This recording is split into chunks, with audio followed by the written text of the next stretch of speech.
Welcome to the BuyBox Experts podcast. We bring to light the unique opportunities brands face in today's e-commerce world. Hi, I'm James Thompson, one of the hosts of the BuyBox Experts podcast. I'm a partner with BuyBox Experts and the former business head of the Selling on Amazon team at Amazon, as well as the first account manager for the Fulfillment by Amazon program. I'm the co-author of a couple of books on Amazon, including the recent book, Controlling Your Brand in the Age of Amazon. Today's episode is brought to you by BuyBox Experts. BuyBox Experts takes ambitious brands and makes them unbeatable. When you hire BuyBox Experts, you receive the strategy optimization and marketing performance to succeed on Amazon. We also support investors with due diligence services. Go to buyboxexperts.com to learn more. Before I introduce our guest today, I want to send a big shout out to the team at Disruptive Advertising.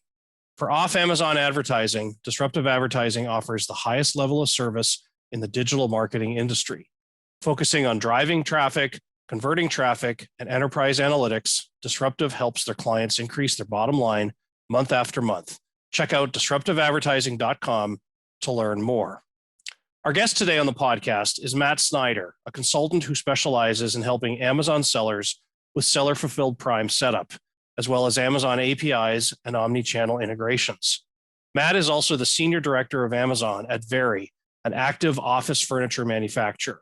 Prior to joining Vari, Matt worked at Woot.com, an Amazon subsidiary, as the e-commerce account executive and managed multi-channel daily deal promotions. Matt, welcome, and thank you for joining us today on the BuyBox Experts podcast. Hey, James, great to be with you today and excited to talk some Amazon Seller Fulfilled Prime and other services here. So that's great. So let's start talking about Seller Fulfilled Prime. With the significant FBA inbound and outbound shipping delays that occurred in Q4 in 2020, many 3P sellers were hamstrung for having over-relied on FBA, putting all of their Amazon inventory into FBA, only to lose out on sales because they couldn't replenish into the Amazon fulfillment centers fast enough. A few hundred sellers are fortunate enough to have access to the Seller Fulfilled Prime program. The program is closed to new sellers today, technically still in beta, but for those in the program, those sellers have enjoyed a major leg up on FBA sellers. Matt, let me start by asking you, share with us your thoughts on how this program works and why it's such a big deal for third-party sellers. Sure. Yeah, great question here. So, kind of take a step back here and talk about first, why did we originally join the program? And if we look over the last 12 months, there were a lot of benefits to it. And really those benefits were part of our initial decision. But something that, what we've learned here in the last 12 months definitely added that, so our brand, we started off as a direct to consumer brand. So, we went out and initially built out kind of the back end operations and logistics to become Seller Fulfilled Prime. And for a long time, the program was viewed more as, a seller who happened to have their own warehouse and carrier account. And, it was an opportunity for them to take advantage of that Prime access. Yes. Yep. And add some benefit there. This last 12 months, though, what we saw, as you kind of talked about, is we also, with COVID, we saw a huge consumer demand increase, especially in our category, but across many categories. And so, sellers were in a great position because we had moved a lot of volume. But then then the other issues popped up. We started having challenges with, just getting inventory from China or from Asia, where your supplier was. But then then Amazon started limiting how much inventory you could put into FBA, and then your receiving time started getting extended. And so all these things that really were impacting the opportunity. The sellers were in a great position. They had all these customers wanting to buy, but they were then faced with challenges getting the product in. So there was a lot of money left on the table by these sellers.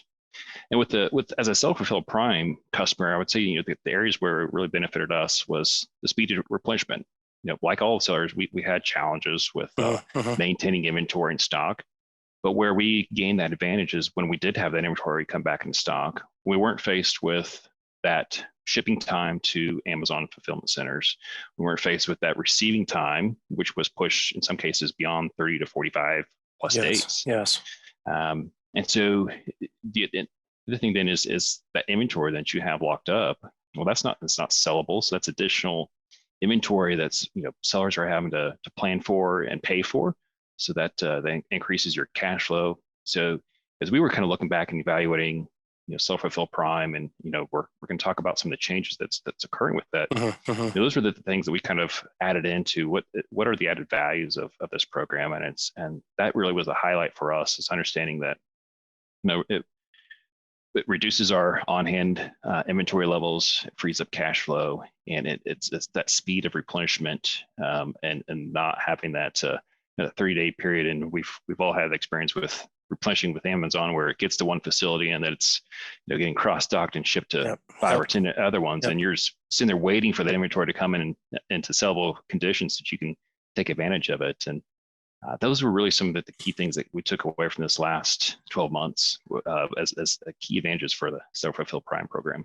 So even if we put Seller Fulfill Prime behind us, just the process of having products distributed across the country to be able to do FBM or non-Amazon shipments, I mean, there's a lot of mechanics and specialization that needs to happen to get that part right.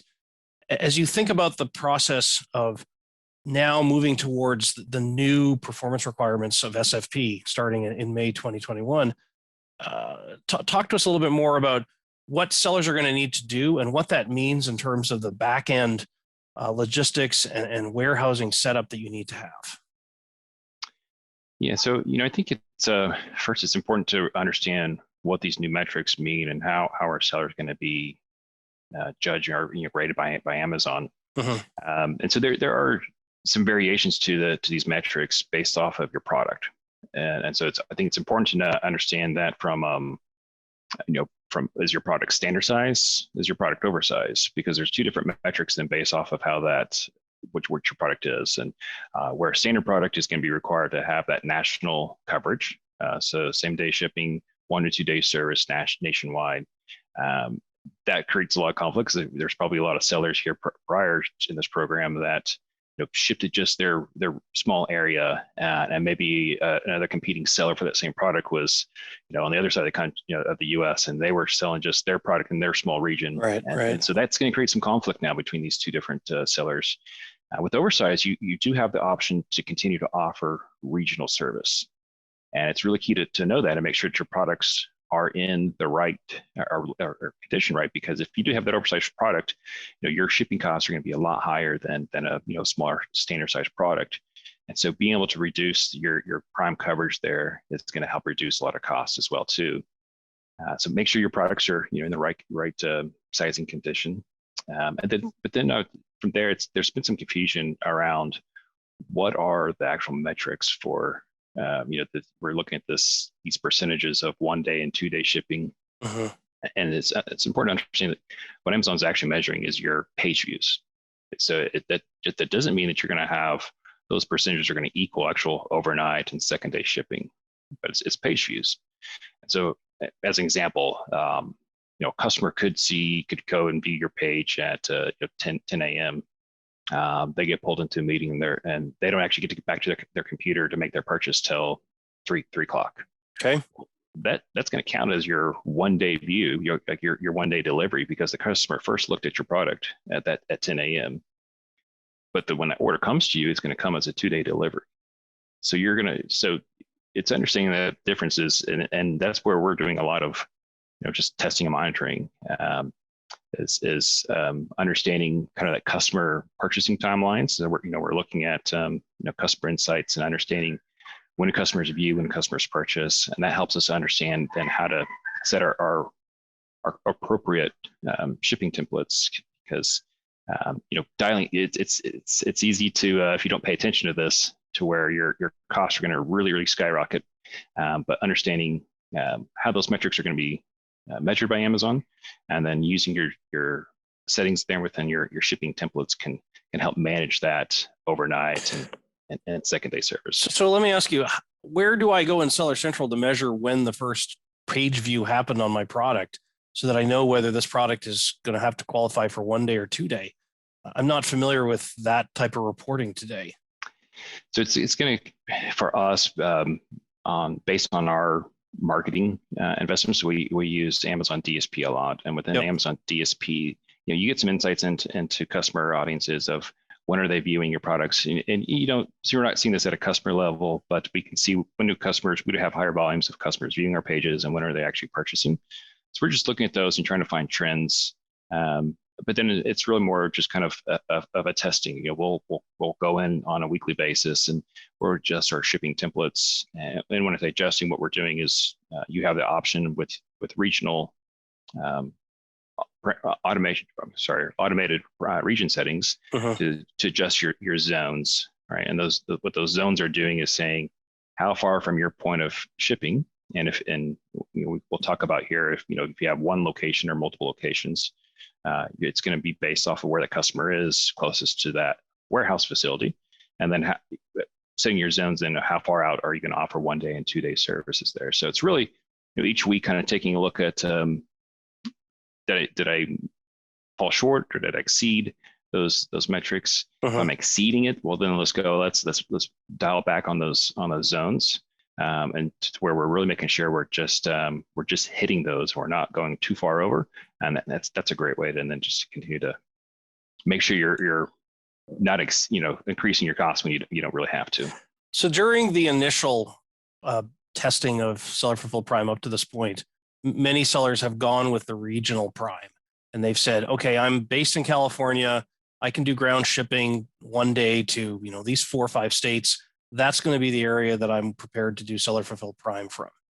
Now, for most companies, if they're selling standard size products, they're going to have to be able to do Prime nationally. They're not going to be able to exclude certain geographies. You talked about it in your company's particular case with oversized, there are some exemptions, but for most companies, it will be national Prime coverage needed.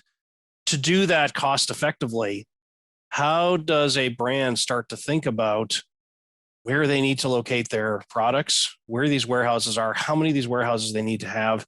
Because gosh, if I'm in California and I got to get stuff to Florida tomorrow, that's pretty darn expensive. Unless I'm selling $300 watches, I don't see how that's going to work.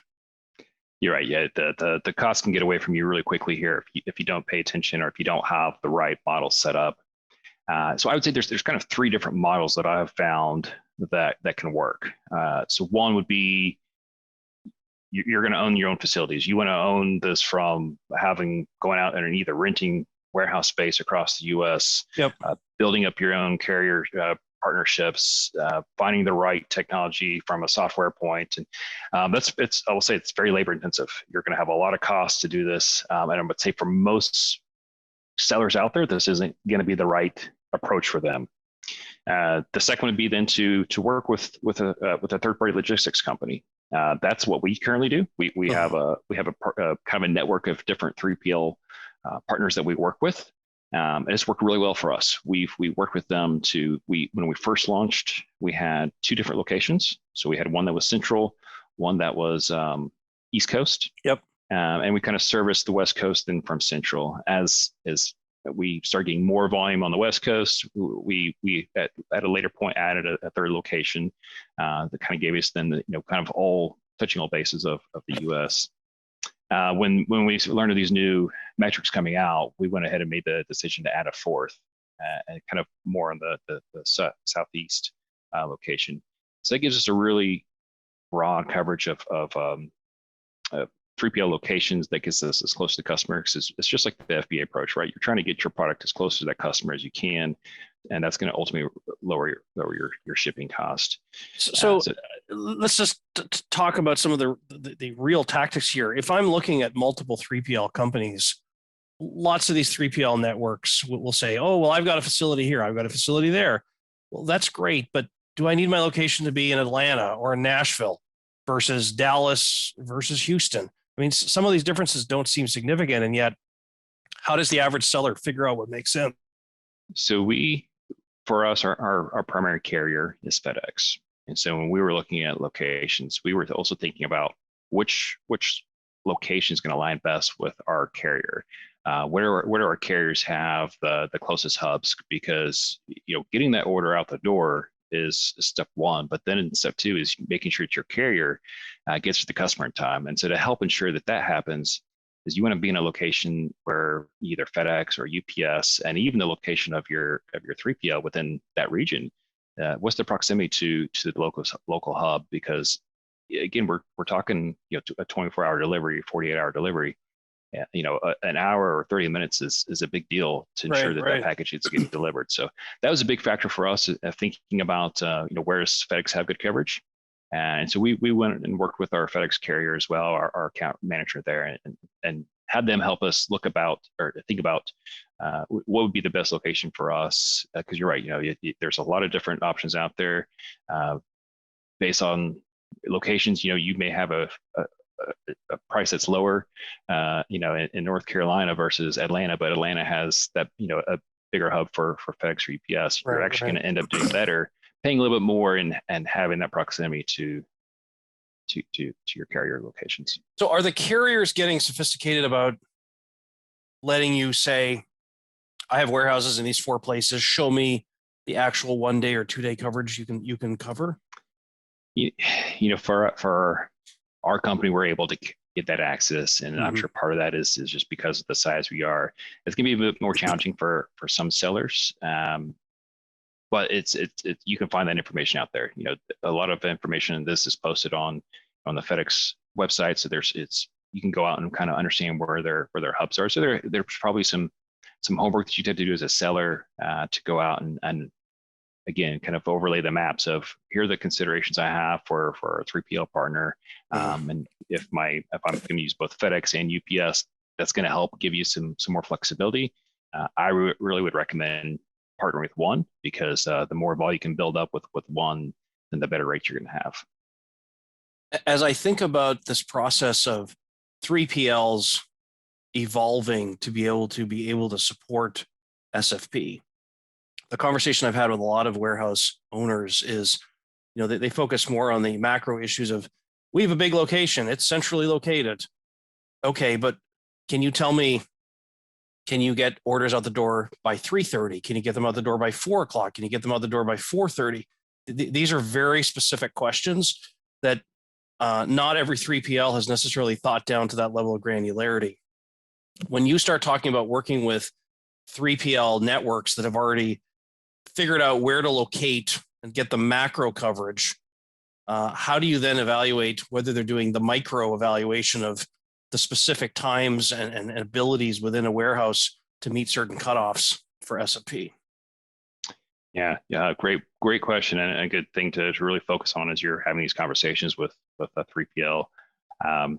We're fortunate, we work with only 2. So it's much easier to manage those type of expectations when you can work with smaller or fewer number of 3PL partners.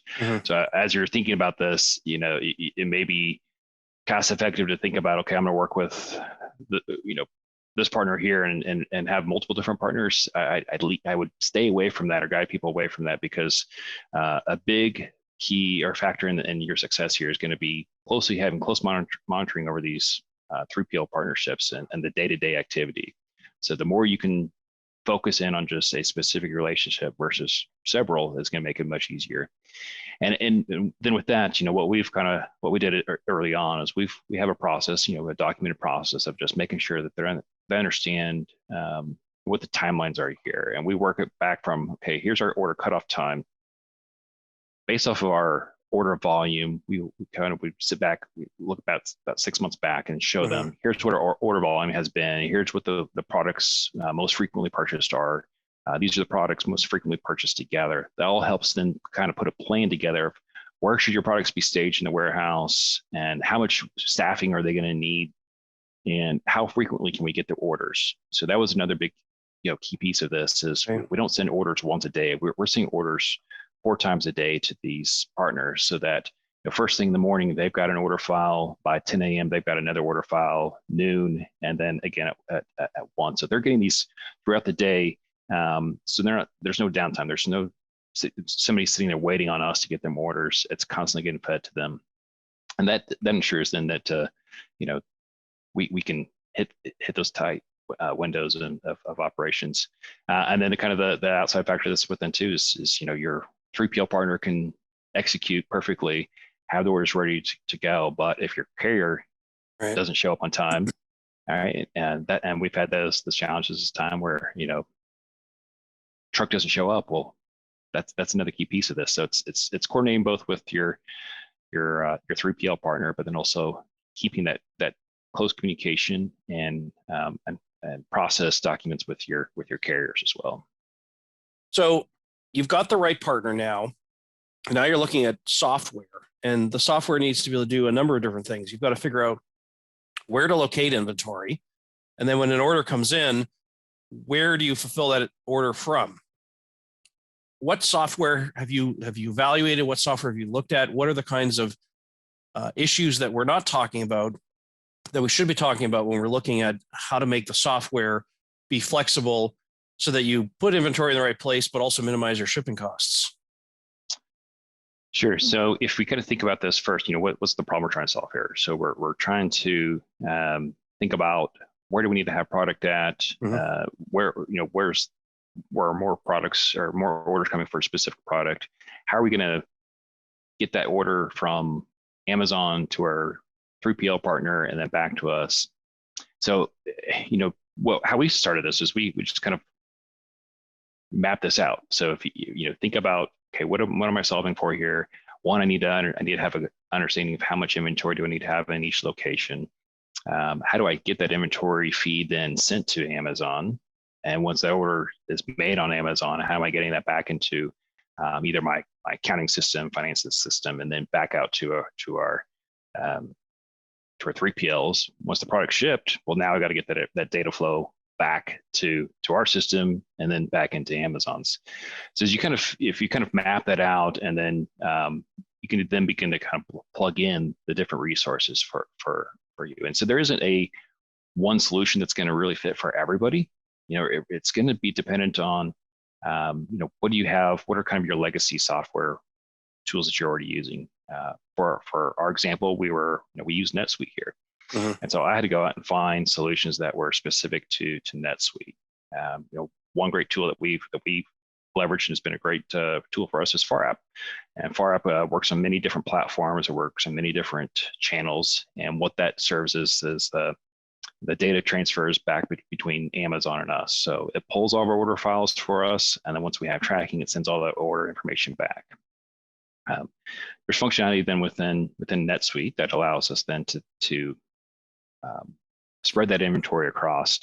And then, we built some logic into our programming then that says, okay, the customer is in Nevada, so it's going to go to our California location. But there may be occurrences where that particular product is out of stock in California. Well, now that order's got to get redirected back to Texas. So there's all these different variables that it's easy to overlook. And so again, when you start this exercise of really mapping it out, thinking through the different scenarios that could happen, it's going to help you then identify what's the right software package or services for you. And this kind of leads into, as we were talking earlier about your 3PL partnership. I would say this is when you're interviewing them, this is a key question to really drive home with them is what are their capabilities as a technology development team? Because we've had two different partners. One was really strong with the integrations, and one struggled, and it made a big difference in our ability to get SFP up and running quickly. Having that 3PL partner that had a strong development team, I was able to work with our team to get the integration time. So our window was much shorter with them than it was with our first partner. Once you got this all set up and you had the products in the right locations, was there any peripheral benefit to your non-Amazon business? There certainly is. So, if we think about the e-commerce space today, what Amazon has drilled into the customer is it's all about speed. It's all about this benefit of getting products the next day, or in some cases the same day. And so even when a customer is not shopping on Amazon, they still have that expectation. They want that prime service, whether they're buying on Walmart or if they're buying on Target, or even if they're buying from your own web store. And so, in going through this process, what it has done is it's improved our performance or efficiencies across all of our sales channels. Amazon is one sales channel, but we sell direct to our consumer through our own web store. We have other B2B sellers that we work with, and other, several other channels.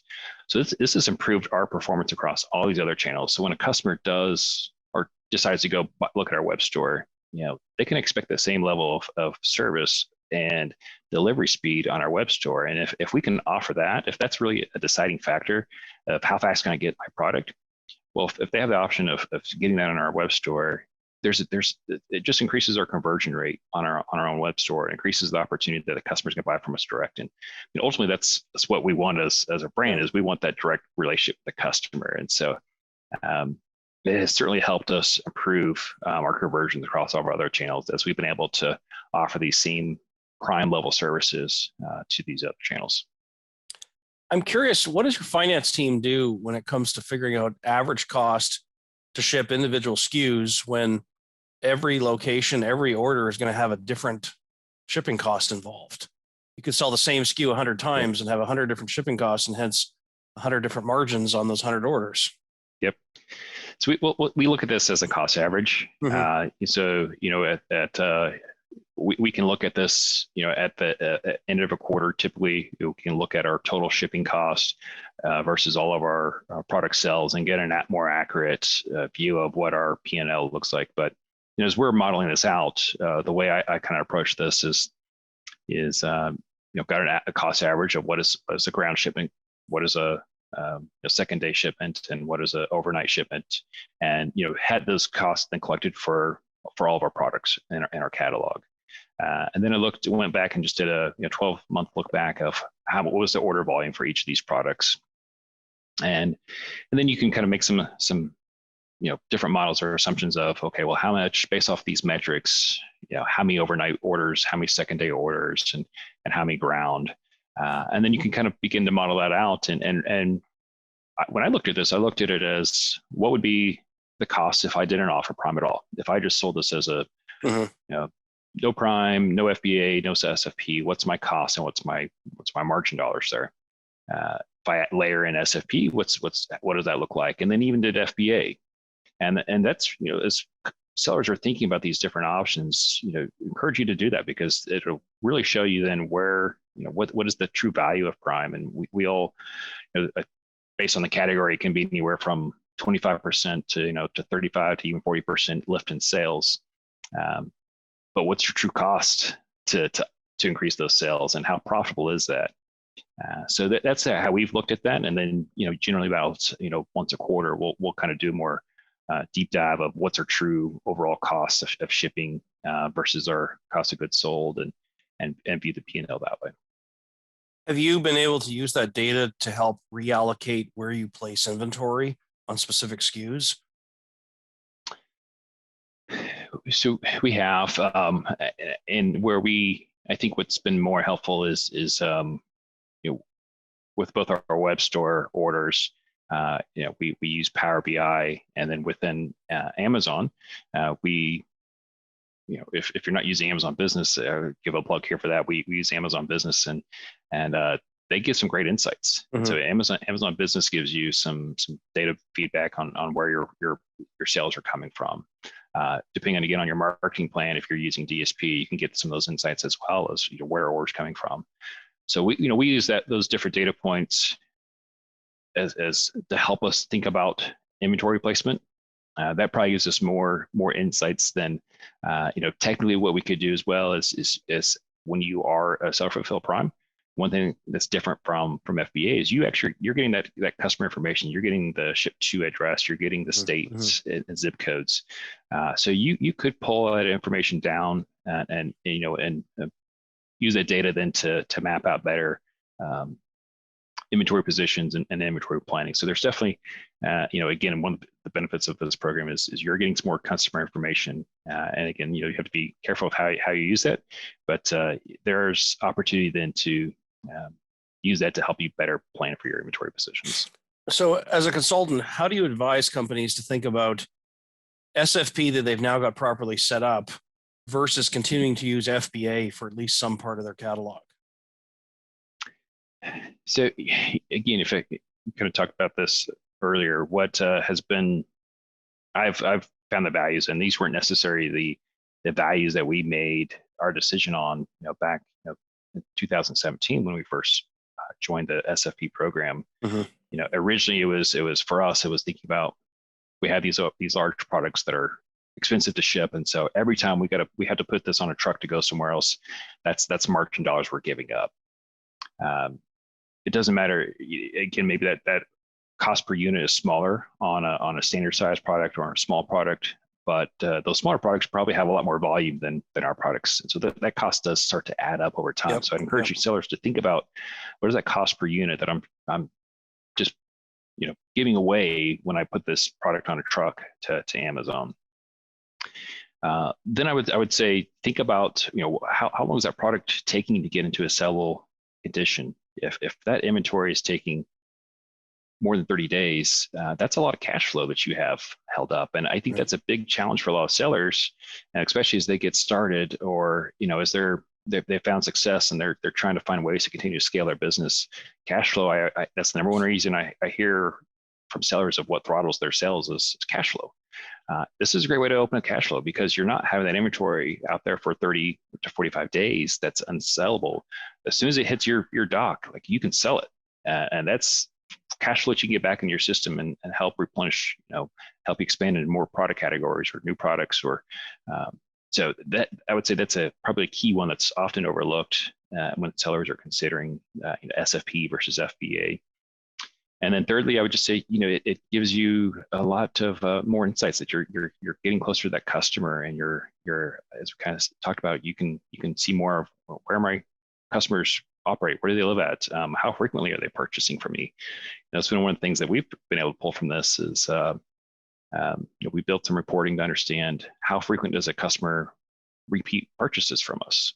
And then, that then drives our marketing. Okay, we know that we have this percentage of repeat customers. What can we be doing to target those customers to then try and get them to our web store and make them aware of the opportunity to buy from us? So I'd say it's also been creating new opportunities for us on the marketing side versus what we'd have from an FBA partnership. Let's talk about what happens in May 2021. These new policies come in place. A number of existing SFP sellers will likely drop out because they haven't been able to figure out how to get the metrics to work under these tightened requirements. Let's say Amazon reopens SFP at some point. What do you think is going to happen with existing SFP sellers that stay versus potentially new FBA or new 3P sellers flocking towards this program? What are you anticipating? I would anticipate Amazon's going to be very exclusive in who they decide to allow into this program. Mm-hmm. The reason we're having these new metrics is that sellers got into the program, with the promise that they could meet these standards. And what Amazon found was that sellers were getting further and further beyond the Prime and delivery promises. Mm-hmm. And Prime it's not just a service to these to the Amazon customers, but it's become it's a big part of their brand. So they take there's a lot of protection around the service. So they're going to be selective of who they let in. So my advice to somebody who's interested in this program is don't wait for the program to open up, later this year, because Amazon they're going to want to see how can you ensure us that you're going to be able to meet these expectations. And so if you can begin thinking about this now of, okay, well, what do we need to do from a warehouse locations? What do we need to put in place to ensure that we have national coverage and we can meet those expectations? What's my partnership or my relationship with FedEx or UPS that I can go to Amazon and I can show them, I can assure that we're going to have, every day we're going to have a FedEx truck at our facility to pick up. Right. What's my support staff from customer service? Because that's one of the things that's kind of often overlooked is when you use FBA, Amazon's taking care of a lot of your customer service and your contact. Well, that's not necessarily true with SFP. Is mm-hmm. There's still that Prime customer support, but oftentimes, more often than not, actually, we have a customer support person who's in contact with those customers, and this can be a benefit for you because in a case where customer needs to send back a return, we can actually provide a return label to these customers, and that product comes straight back to us versus going to Amazon. And then you can avoid those challenges of of either liquidations or paying for it to come back again to your facility, or it ends up on warehouse deals and it's killing your price. Are you able to prevent returns from happening by being able to have that conversation with the customer and realize they need an extra screw or a little doodad or something that was preventing them from putting everything together? Exactly. Or even in some cases, maybe it's a minor blemish on the product, and we can offer a savings. Or oftentimes we'll say, hey, if we send you a free accessory, would that take care of the problem for us? And we can oftentimes avoid that return. And that's again, with our product size, anytime we can avoid putting that back through the carrier systems, it saves us a lot of money. So there's certainly again, another cost savings there is when we can have that more communication with the customer and avoid a lot of the returns, or when there is a return, at least limit the cost of having that product come back to you or disposed of. So COVID may be under control by the time we get to Q4 this year, but I expect that Amazon's fulfillment centers will still be bursting at the seams. So what role do you see SFP playing this Q4 relative to what it played in 2020? Do you think there'll be a different role, different way it's considered? So if I think about this from our perspective, what does being an SFP seller allow us to focus on versus a seller who's FBA? Heading into Q4, let's look at this last year. Amazon, due to COVID, it wasn't just that you had limited, inventory restrictions or longer receiving time. Well, they moved Prime Day to October, so you had these two major events backed up to each other. That again, there's a lot of opportunity lost there because you had to try and coordinate inventory for both those events. And even going into this year, so we look at this year, you're still trying to ensure that you have enough inventory for the product, for the promotions and events that you're planning in Q3. So oftentimes these, as a seller, you're committing to your marketing plan well before the event. And some of these plans, they cost a lot of money. And so you want to ensure that you're able to maximize that event and not have too little inventory so that you lose out on lost sales, but also not have too much inventory that you don't sell through it all. And now you're paying for either storage cost or removing that inventory.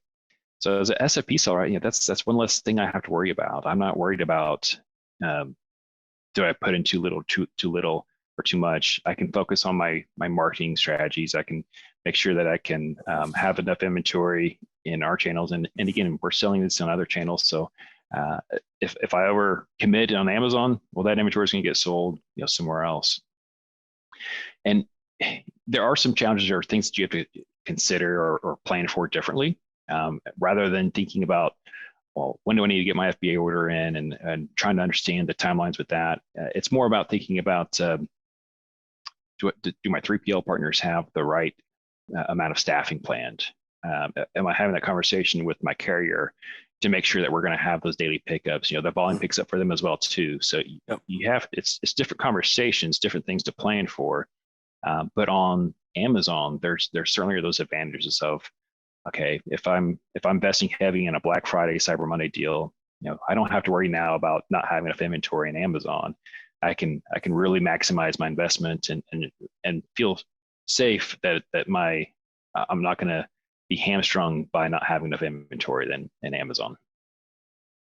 It sounds like, you've worked through these complicated logistics, software, and financial implications of using SFP, but share with our audience, what did you find was harder than you expected to get right? Yeah.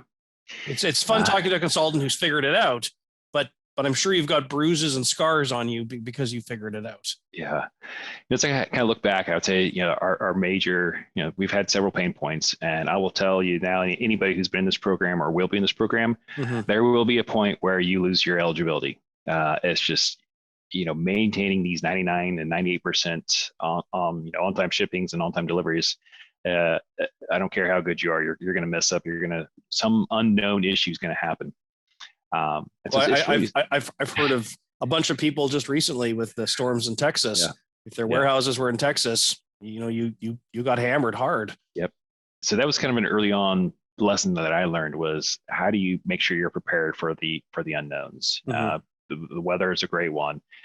So our operations team is constantly in communication with FedEx and with our 3PLs, understanding like we never have this type of weather in Texas, but this last week we did. We were shut down, and so knowing that, we made preparations ahead of time. We turned off all of our prime status throughout the surrounding areas, and we went ahead and turned it off for all of Northeast. Mm-hmm. We extended our handling time. We moved it from 1 day to 2 to 3 days. So all these things that we can do in preparation, we didn't know that early on. And the first time, we had a storm in the Northeast, and I was told that orders weren't going to go out that day.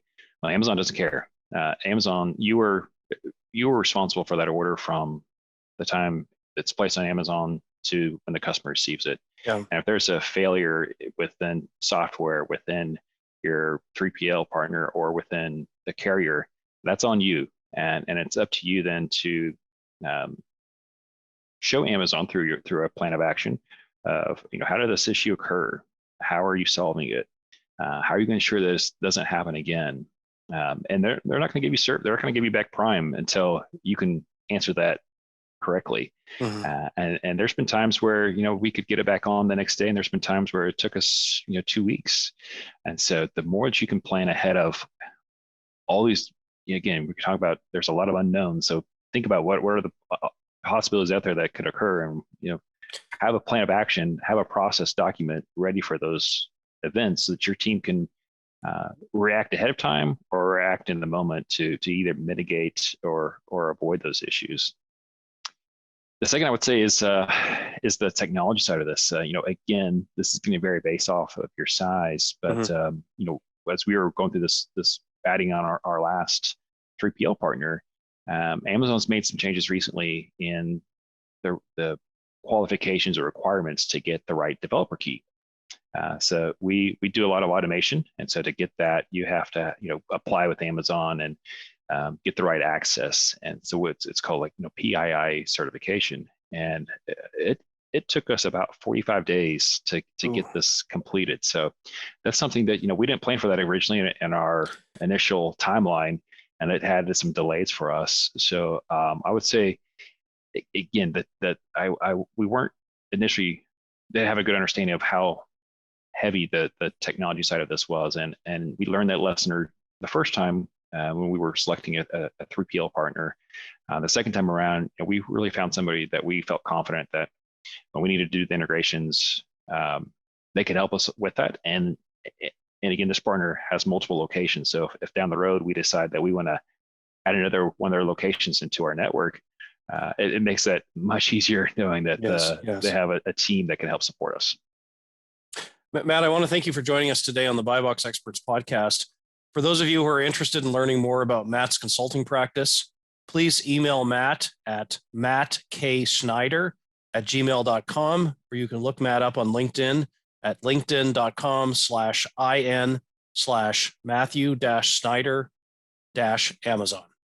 Thanks for joining us today, and join us next time on the BuyBox Experts podcast.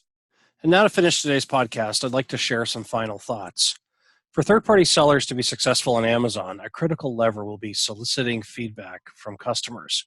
We at BuyBox Experts are really big fans of the team at Ecom Engine and its tools that help Amazon sellers to simplify the process of messaging customers of Amazon orders. To learn more, go to ecomengine.com.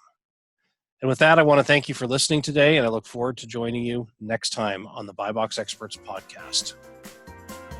Thanks for listening to the BuyBox Experts podcast. Be sure to click subscribe, check us out on the web, and we'll see you next time.